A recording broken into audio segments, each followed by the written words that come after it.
This is David Krapf, editor-in-chief of WorkBoat Magazine and WorkBoat.com, and we're at day one of the International Workboat Show here in New Orleans. And today's featured keynote address is Captain Richard Phillips. So we're going to ask three quick questions before his address here in New Orleans. And the first one is, Captain Phillips, why don't you give me a little bit of your maritime marine background and how you got started in our industry?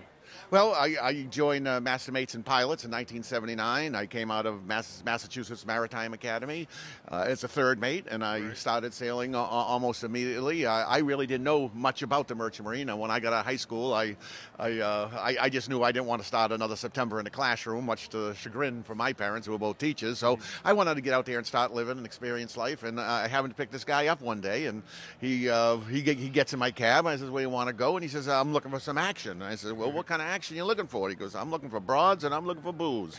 And says, "I might know a place." So I took him to the combat zone in Boston. When he got there, he says, "Yeah, this is what I'm looking for." And he gave me a $5 tip for a mere $5 fare, something that impressed me in 1975. And I asked him what he did. He says he's in the Merchant Marine. I says, "What's that?" He says, "Oh, I'm a sailor. I work on ships." And I asked him, "Do you like it?" He goes, "Oh, yeah."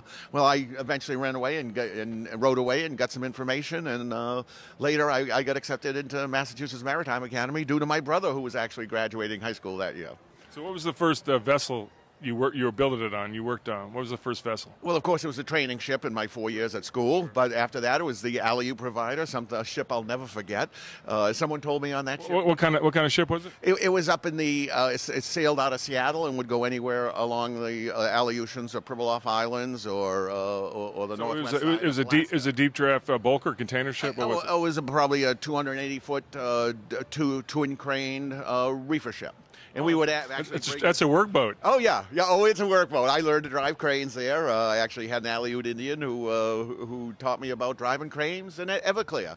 So I really started there, and I started as a third mate. And before my 2 months was up, I was second mate, chief mate.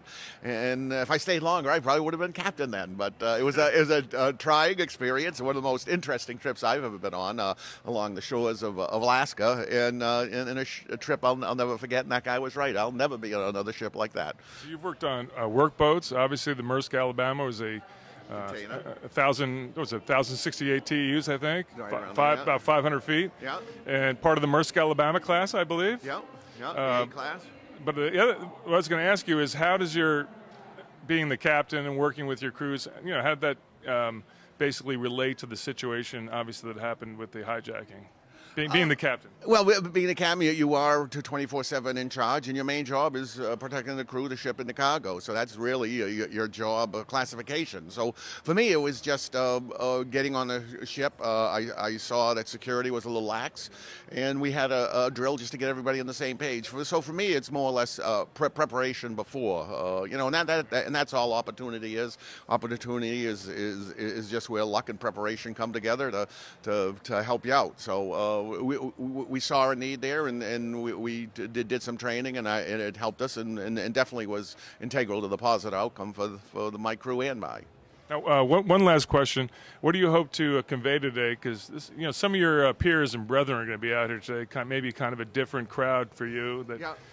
Post movie. So what do you want to convey to the people who really who know about what you do for a living, the industry? Well, I really just tell my story, but really it's the things that I take away and the lessons learned, and some of the things are that we're all stronger than we even know. We can do more and we take more. We have angst, we have worries about our job, our school, but we already have the ability and the strength to do what must be done. So times you're just going to put that emotion aside and just do the best job you can. And the other thing is, failure isn't final, and nothing's over until you give up or you quit. So if you keep on trying and push that rock up the hill like Sisyphus did, and you can accomplish the things you really didn't think you could. We're stronger than we can, and we can do more than what we know. And I tie that into the story. I say it's a good story with a great ending for me, not if you're a pirate, but it's a good story. I sort of weave that into the story.